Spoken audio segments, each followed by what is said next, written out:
Size matters more than we want to admit. And I hate to break it to you. I hate to be the one to say this because I was a smaller guy, but I guess size matters more than we have ever thought. Welcome back to another AHA video. Today we're going to be talking about the past NHL draft that just happened, some trends, and all the things about that. As usual, don't forget to like and subscribe, and stay tuned for more content from us. Now, we are very fortunate. We just had our first ever NHL draft pick in the agency. We're super proud of him. He worked his butt off all season and deserved it. But let's talk about the draft. 119 players were 6'2" or taller. Now you might say 119. That's not the whole draft. There was 224 draft picks this year. If you do that quick math, I'm gonna pull out my phone here. 119 divided by 224. 53% of the draft was 6'2" or taller. You might say, hey, 6'2" is not huge, it's not giants, it's not 6'5", 6'6", but it's still tall. When you look in past 5 years ago, 7 years ago, 5'11" was the target height, 6 foot, like those were most of the players getting drafted. 5'11", 6 foot. 6'2" and taller took up 53% of the draft. And I keep repeating that because I need that to sink in. And of course, we're talking about the best of the best. These are NHL draft picks. This isn't like trying to get into juniors. This isn't trying to get into college. This is the NHL. Previously, it used to be goalies. Goalies had to have size, players had to have speed and finesse. I guess that's changing. And the more you look at the past few years of the draft, the way the game is played, I guess bigger means better. From my understanding, from what I'm seeing, bigger means better. You see these absolute monsters getting drafted. 6'3", 6'4", 210, 220, 230. Huge hockey players. Not all of them are putting up numbers. Some of them are. Most of them aren't, but they're still getting drafted higher than the others. The reason being, and this is the saying that I heard with every single team I spoke to this year about our player, and heard it about other players from other agents, anybody you talk to, you can teach the game, you can't teach size. So they will take a taller, bigger person and try to teach him the skills they need and the systems they need over taking a small guy who can already do that. And that sucks. It's difficult because a lot of you are 5'10", 5'11", and it doesn't mean you're not going to get picked. It doesn't mean the smaller guys don't get picked, but it means you need to stand out that much more. Right? 5'11", 90 points in 60 games, you're standing out. 60 and 60, you did well. You had a great season. You're probably falling lower in the lists than you should. Is that a trend we're going to keep seeing? I could not tell you. This is our first experience at the NHL draft. But what this does mean, if the NHL draft is going bigger and bigger, where they pick from is going to have to go bigger as well. So these junior teams are most likely going to get more and more monsters, more and more big guys to fill their rosters. Because at the end of the day, the whole point is for a junior team to develop and get guys drafted and get them to the NHL. They get paid for the development from those teams when they do so. Their goal is to take a kid with the potential to go to the NHL. 6'3", 5'10", the 6'3" has an edge on you. Even if you're a better skater, even if you're faster, even if you got better hands, he's got an edge on you. Unfortunately, size does matter. So you smaller guys, don't give up, keep doing what you're doing, keep standing out, keep making sure you're on that scoreboard and you're dominating and you're carrying your team. But it does mean you need to get thicker.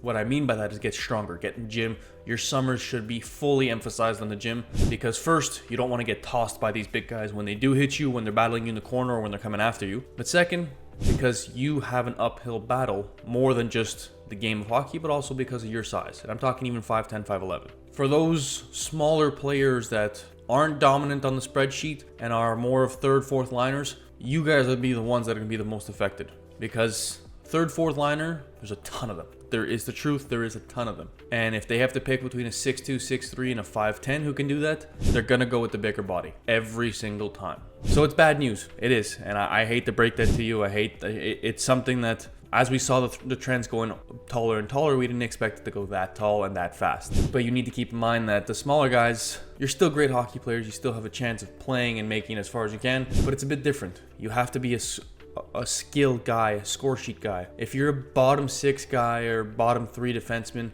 you might have an opportunity, but it just means it's going to be that much more difficult. You need to put in that much more work, be that much more dedicated, that much better with your details and all of the aspects that go around playing the game that you love. Now, going back to the NHL draft, it was very interesting, other than the fact that the size was a huge factor this year. Even some of the commentators were saying that, it felt like an NBA draft, which was kind of funny. It was interesting to see that skill guys, who usually always come out the top of the draft, the first 2-3 rounds are all skill guys that put up crazy numbers, were not the main focus this year. Teams were going after players who put up much less points, but had a bigger impact on the ice. They won their faceoffs, they blocked shots, they backchecked. 200-foot players had perfect details when they're angling something on the boards, PK development, everything that a team needs. We're coming up higher in the draft. It was very interesting to see that these teams were focusing not only on goal scorers or dangles or any of that, but on other aspects of the game, and they were going to get some role players, some key elements that might not be huge point guys, but will never get scored on, will never get beat, will be there diving face first, making that save to give the team a chance to win. Now, obviously I say this, but every player in the draft is an incredible hockey player. We're not trying to say they're not, right? This is more just an explanation of what we saw in the draft this year. Every player that came out had a different role, different ranking. You look at their sport logic numbers, right? Some of them were skill, some of them were purely physical, skating, PK. Sport logic analysis was super in depth and super helpful to see what type of player they were and what the team was ultimately looking for. And they were able to give a prediction of where they see you. Are you an American League guy? You're a bottom six, a top six, a first line, a top goal scorer.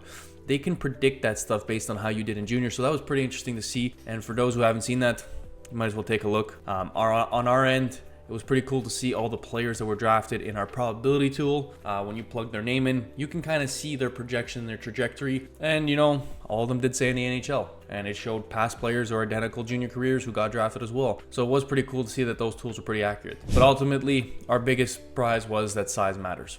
And I'm going to emphasize it again. Size matters. It matters. If you're not vertically, you might as well get horizontally and get super thick and not be beat on the boards, not be beat on hits, not be beat anywhere on the ice, right? If you lack in one aspect, you need to make up for it in two other aspects. That's the golden rule. If you lack in size, you make up for it in speed, you make up for it in IQ, in effort, in second efforts, in 200 foot, in IQ, in shot, in handles.